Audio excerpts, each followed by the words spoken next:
Hello plant friends, it's Alonia here and welcome to my tiny balcony here in suburban Sydney where I'm learning to grow cold, cool and intermediate orchids without the help of greenhouses, grow lights, etc. It's just me, my orchids and Mother Nature out there. If you're new here, welcome, and if you've been here before, welcome back. I thought I'd start today with an update on my friend here. This is Coleogenes tomentosa and it is actually in full flower, and this has only opened in the last few days. So I'll pull it in here so you can have a good look at those flowers, and I'll put a photo up as well. But there are 2, 4, 6, 8, 10, 12, 14, 16, 17 flowers open and 3 buds that are yet to open. So 20 flowers on this one flower spike, and that flower spike is around about 40 centimeters long. It is beautiful. It has a very, very mild, light fragrance, but it is stunning, and I'm going to move this inside after I finish this video so that I can continue to enjoy it inside. In addition, it is a grey old day here in Sydney, so it is raining outside. It is also dark, so I just want to say good evening and thank you for joining me this week. First of all, how I got into orchids, but also the challenges of growing in a small space. How I got into orchids, well, I used to live in another suburb further east from here called Drummoyne, and Drummoyne, my balcony overlooked the Parramatta River, and it was a northwestish facing balcony. It was full sunlight. It was delightful. I'll put photos, but it was absolutely beautiful, and I could grow just about any full sun plant I liked. So that was fine. The long story short, the landlady put the rent up a little higher than I was comfortable with. And while I could afford it, I didn't want to afford it. So I gave notice and I found a new place to live. So the orientation of the balcony was due east facing. I'll link a video to that particular balcony at sunrise. It was delightful, but because of the shape of the balcony, the shading of the trees in front of it, my full sun balcony garden from Drummoyne died a sad death because it wasn't getting the light that it needed. I finally admitted defeat and said, I can't grow anything on this balcony. Even my Paul Rose was really struggling, and it was in the sunniest spot that I could give it. I thought, what could I grow?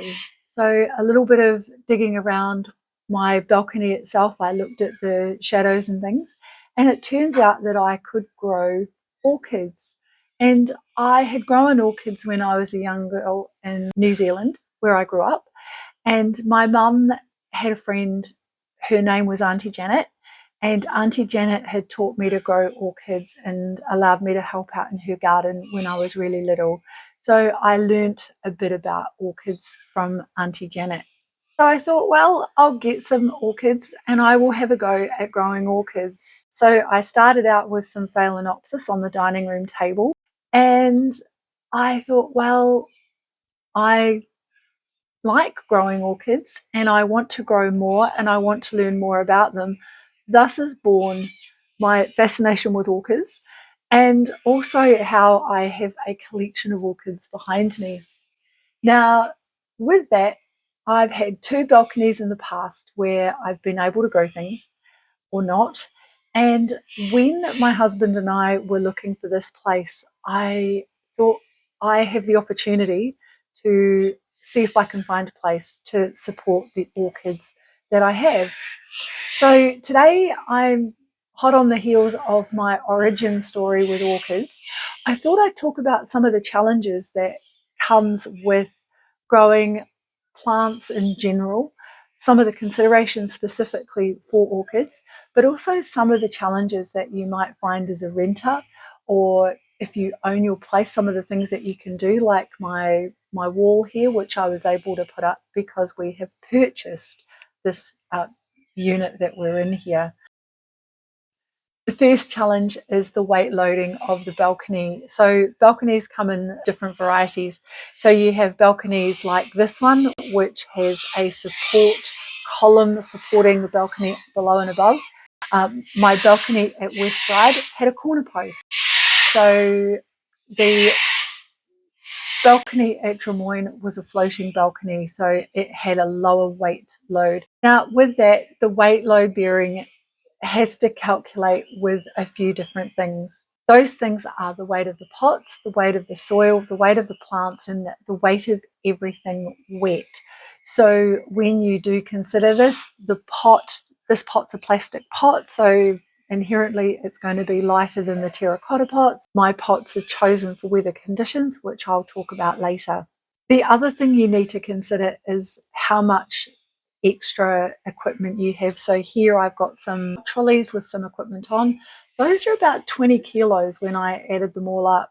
So again, that is still all of the excess. So the potting media, the extra pots, spare equipment. I also have a worm farm here, which I had to incorporate into my load bearing. Now, in saying that, the plants that I have behind me here are against a load bearing wall. So I've put all of the weight against a load bearing wall where I can. Now, if you are renting or even if you're buying, it may pay to ask what the square meter weight load is, just so that you can be sure to distribute your loads properly. The next thing you want to think about is the directionality of the sun. Now, that out there is due north. So I have east, which is the flipping of this camera. So behind me is west, and in front of me, I'm facing east. So the sun comes up directly in the line, and I'll put a photo of the direction here. So the sun comes up, there's a tree, it's shaded. For most of the day, it's shaded. This tree that we can see just here, this is a beech tree. It is deciduous. It will lose its leaves over winter, and I'll get more light in here over winter. So the directionality, which way do you face? If you face south, you won't in the southern hemisphere. You will not get any sun on your balcony at all. If you face east, you'll get the rising sun, like my balcony at West Ryde. And if you face north, well, you have the most desirable balcony direction of all.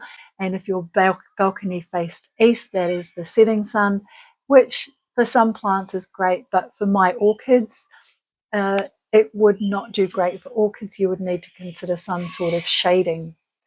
For westerly facing balconies, you're going to be wanting to select plants that are heat and sun tolerant, less likely to burn. Orchids are quite delicate in the fact that they are often grown as either lithophytes or epiphytes.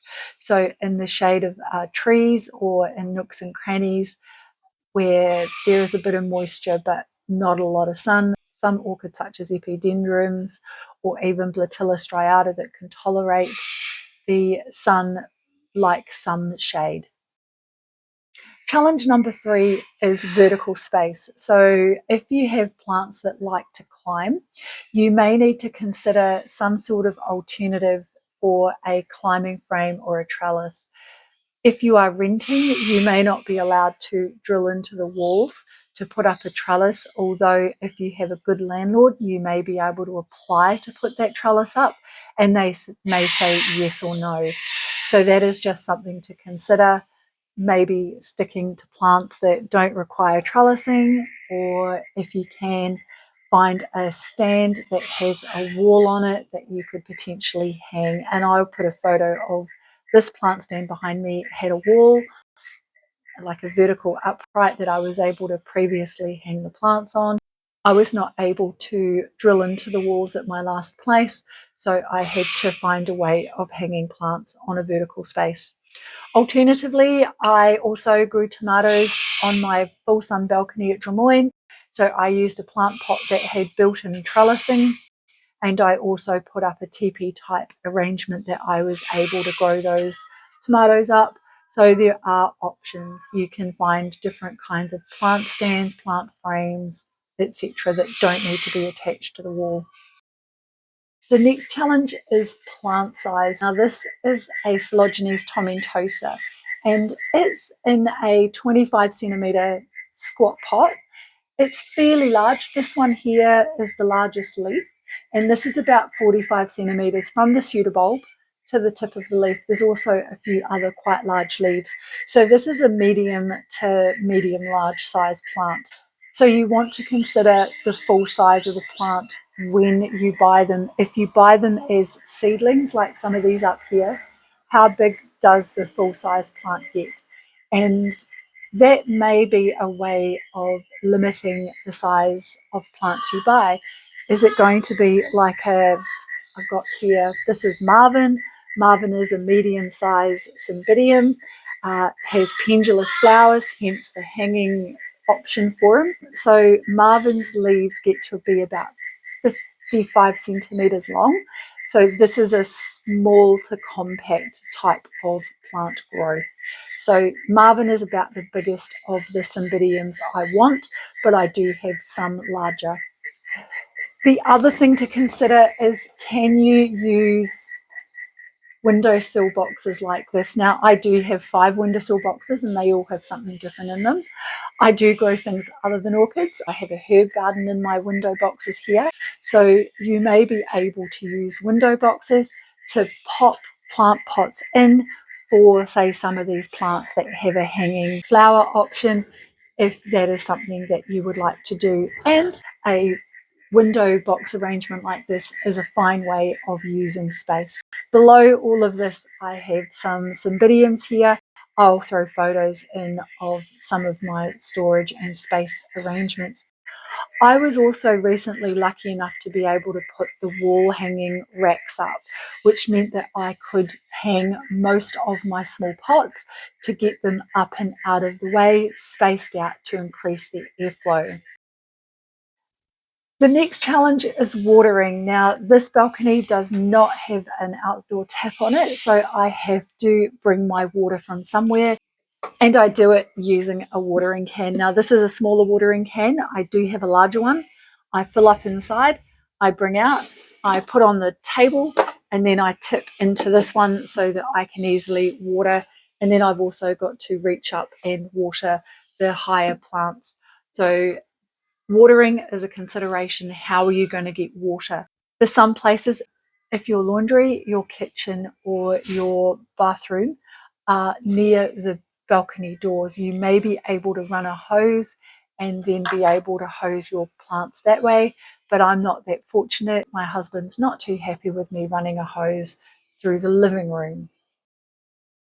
The next challenge is the soil. Now, soil weighs quite a bit, so you may need to consider, how are you going to get the soil up onto your balcony? All well and good when it's on a trolley at the garden centre. However, if you live on a balcony like me, carrying it up 2 flights, that can get heavy, and do you want to do that? Another reason I chose orchids is bark tends to be lighter, so it's easier for me to carry that up and down stairs. The next one is weather conditions. Now, I'm on a first floor balcony here, so I am exposed a little bit to weather conditions. When it rains on this balcony, in front of me, it's open to the east, which is, if I go 20 kilometres directly east from here, I will find the ocean. And that brings with it weather, and the weather comes in and it just comes straight in, and all of my plants get water when it rains here. Equally, when the wind comes in, this little area I'm in here has got this recess towards the balcony doors, and wind comes in, whips around here, and it can stir things up. So I use terracotta, and I've made a video about why I use terracotta. I'll link it up here. And even smaller pots, if they're sitting on a surface, tend not to be blown over. So that's a reason, is the weather conditions, what is your prevailing rain. Now with that, if you do have a balcony that has weather conditions, my suggestion is to, if you can, hang some of the plants, or if you've got plants that are heavier that may tip over, bring them down onto the floor, so that they're less likely to be tipped over in the weather. I will put a before and after photo of my rose, which was up high, and I was forced to bring it down lower when we had a storm hit that threatened to tip it off its shelving. Finally, I have a bonus challenge for you, and the bonus challenge is pests. Now, you might think that on a balcony away from the gardens below, I don't get slugs and snails. Well, I can honestly tell you that I have to date found 2 slugs. I found one on my, let me just move this one out of the way. I found a slug on my Stamhopia gravelans. Now look at where it is. It's hanging in a pot against a brick wall on a balcony, and yet there was a slug on this leaf just here. Let's put this back. I've also found snails up here. So yes, where there is a will, there is a way. The other thing I found up here is tomato hornworm. I'll put a photo here. Tomato hornworm is typically found on tomatoes and in my herb gardens here. I've tried to keep a handle on those. I've also found crickets up here, grasshoppers, dendrobium beetle. My Coleogenes Janine Banks got hit with a dendrobium beetle recently, as did one of my Coleogenes just here. The new growth has been hit by dendrobium beetle, which is a winged beetle, and yes, it can fly. The other pests you might find are birds. So I've got some bird spikes just here. I don't know how well it comes up on camera. To not keep them out, but preventing them from landing. So it just helps hold the birds on that side of my imaginary line. I've also found mealybugs up here. I've got scale up here. Sydney has a few varieties of scale. So yes, I do have to treat for bugs and critters that can make their way to my balcony. But in the meanwhile, I'm slowly overcoming some of these challenges. My suggestion is, if in doubt, don't buy orchids until you know which way your balcony faces, which way the sun comes in, how low the sun is, and whether or not you have a roof over the top. On my previous balconies, I have struggled with a lack of sunlight, too much heat, too much wind, too much weather, torrential rain, bugs, beetles. Even at this place in Drummoyne where I was overlooking the water, I had noisy miners, I've dealt with pigeons, all of the pests that you might consider I've had. I've had watering issues. I can't always carry water due to some medical conditions. So I've walked many steps bringing water in and out to ensure that I can water all of my plants, which I've got quite a few. I have over 100 plants on this balcony. Most of them are orchids, but they range from herbs, orchids, roses, and a few other succulents and ferns that I have. So plant friends, that brings us to the end of another video for this week. If you liked this video and found the information useful, please do press the like button below. And if you would like to follow along on my adventures of growing orchids and some of the challenges that comes with gardening in a small space such as this, do press the subscribe button. I do try to post every week, and I do post in my community tab as well. So please do go over there and have a look at some of the other posts I've made. If you've got comments to make, do post comments there. I do read them. Also, if you garden on a balcony like I do, please do comment below some of your challenges and how you've overcome them. I'd be interested to see what you have to say. And if they're different to what I've got, I'm definitely all ears. I'm all about learning and trying out new ways of doing things. So from me, Coleogenes tomentosa, and my orchid family around me, thank you for watching, and we'll see you all next week. Until then, grow well, enjoy your gardening, continue learning, and have a great week. Bye.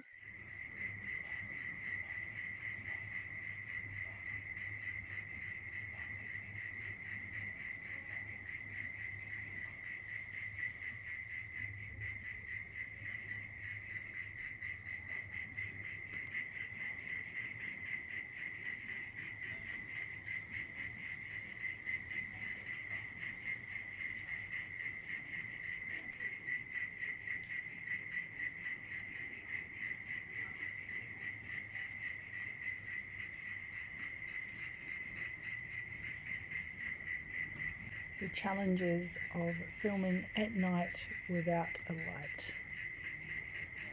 So that's my rose. I've taken that down off of the rack here because I'm 5'9" and that rose is taller than me.